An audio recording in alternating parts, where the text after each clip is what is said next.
What happens if you wake up one day and you have a question? And the question won't go away. And the question is, what am I supposed to be doing while I'm here? When you go searching in the East, there's a power there. And whoever gets the power is the teacher, the guru. In the beginning, you think you have the power. In the end, you see that the power has you. It's a lot easier to get that power than it is to get rid of it. This is what I looked like when I was sitting on the corner of 86th Street and Central Park West when I came back from India. That was part of my cult that became my cult. I was working in Arizona, making a lot of money. So I shopped around and I found a house designed by the major architect in the world.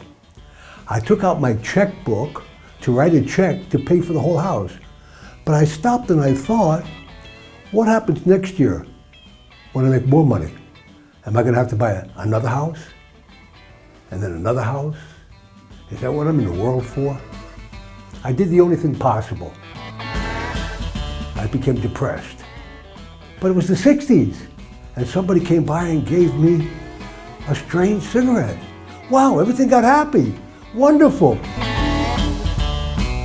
So why did so-called normal people become hippies and leave society? You have to understand what society did to a person or still does. Everything is physical, only physical. There was rules and regulations that didn't make sense. And the generation got fed up with it. Just wanted to be free. Leave me alone. So there we were in the 60s. Left society, sleep on the sidewalk, no house, no rent, love everybody, it's cool, baby. It didn't work. If it would have worked, we'd still be there. We saw the drugs were taking you back down to the same place you left. You never got better. You only were better when you were stoned. Is that the purpose of life? I ended up in India. I went to see the biggest guru in the world. Why was he so famous? He had a mystical power. And if you get one of these powers, you become the guru. I made my way to his ashram, his camp in South India, and sitting in front of his house were 5,000 Indians, all waiting to see him. So I sat there thinking he picked me first because I came all the way from America. Day after day after day, 2-3 weeks I'm sitting there waiting, and he walks right by. Then all of a sudden, one day, everybody started screaming. Running all over. I didn't know what was going on. The guru had a pet elephant. And this day the pet elephant went crazy and started charging the crowd. Wow, what are you going to do? I jumped up and I ran up to the front of the elephant and I said, stop! And the elephant stopped. I remember saying, what do you do with a stopped elephant? The guru came out on his porch when he heard everyone yelling. He saw me stop his crazy elephant. He thought I was an interesting person, so he invited me into his house. He puts me on his roof. I'm sitting on the roof, and every day he'd come by and teach me something new. Breathe up this side of your nose, down this side, up this side, down that side. I'm up on the west coast of South India, sitting in a broken down hut on the beach, practicing all the exercises I learned. After 5 months of sitting there meditating 10 hours a day, voices came, mystical experiences came. And whenever I walked into a village, all the Indians would bow down to me. What's going on here? After a year wandering in South India, I said, I'm not helping anybody here, I'll go back to America. I'm sitting on 86th Street in Central Park West, and hundreds of people come to bow down to me. Allen Ginsberg's laying on his face worshiping me. Ram Dass is washing my feet. Peter Max is painting my picture.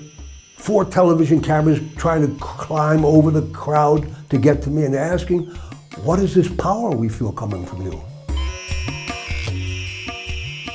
So what was attractive in India to people? They had let go of drugs because they saw that the drugs just went up and down. And then they learned the so-called spiritual practices of the yogis and the sadhus in India. And they also get you high. They also give you a high.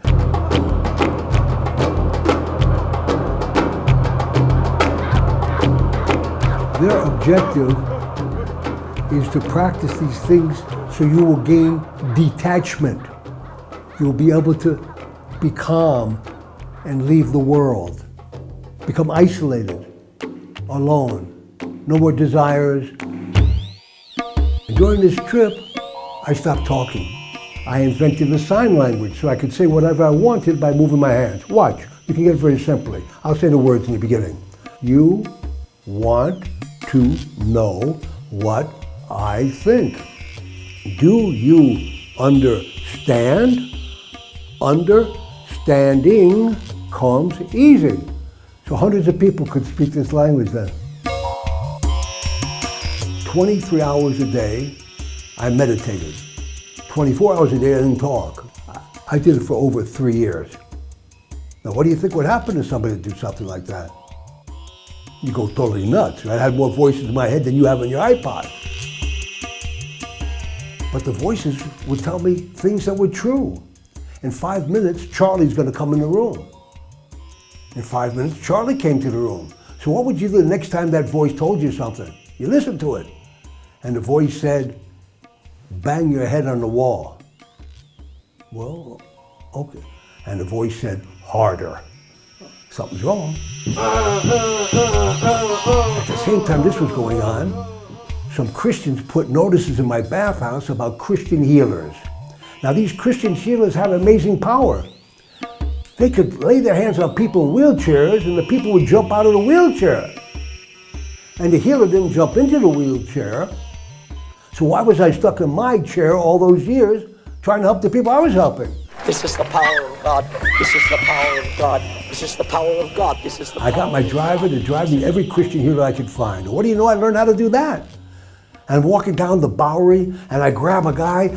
Get up, you're healed. He jumped up and says, I can walk. I haven't walked in weeks. I feel the power. Hallelujah! I run around healing people wherever I was. I end up on the beach of Maui, Hawaii, walking down the beach, yelling at people to heal them. I'm walking down the beach and I said, I'm as crazy on this trip as I was on the Guru trip. But there's one thing they say in their book. You can either try to do the commandments or you can have faith in your religion. I said, I tried their religion, that doesn't work, so I'll try the commandments. So what was I supposed to do? I got in an airplane and I came to Yerushalayim and went to the Kotel. I went and I stood by the Kotel and I prayed like this. All right, Lord, whatever happens, send me just a holy person because whatever he says, I'm going to do. Immediately, a guy came up and said, you want to put on tefillin? Every day for the past 28, 29, almost 30 years, I go to the Kotel in the afternoon and I put tefillin on people. I got pretty good at it. I learned how to, hey, come here, let's take your Jewish blood pressure. Anything I can do to make them laugh. Anyway, just so I can bring them in. Mother Jewish, go put on tefillin. You're Jewish tefillin.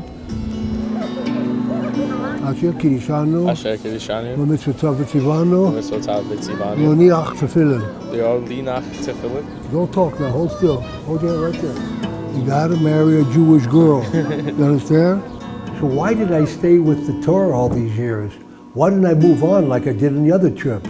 Wherever I went, I said, as long as it works, I'm going to stay here. As soon as it doesn't work, I'm out of here. And so far, it's been working here.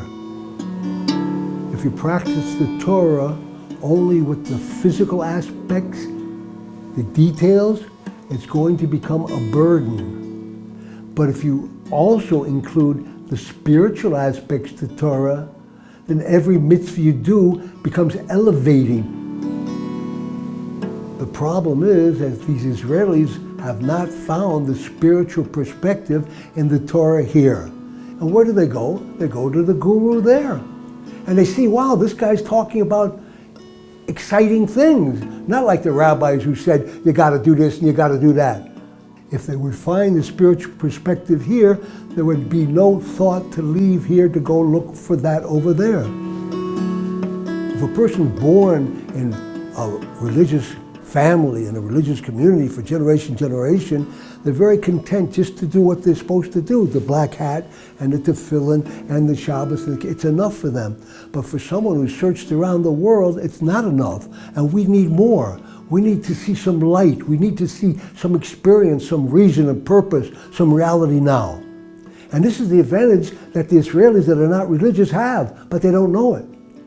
They can bring with them that thirst for spirituality and search and find it themselves. Why is it hidden? Why has it been lost? It seems to me the rabbis are afraid that if someone will go off into the spiritual, he might forget the physical. We need the physical. The soul without a body can do nothing. But the body without a soul is dead.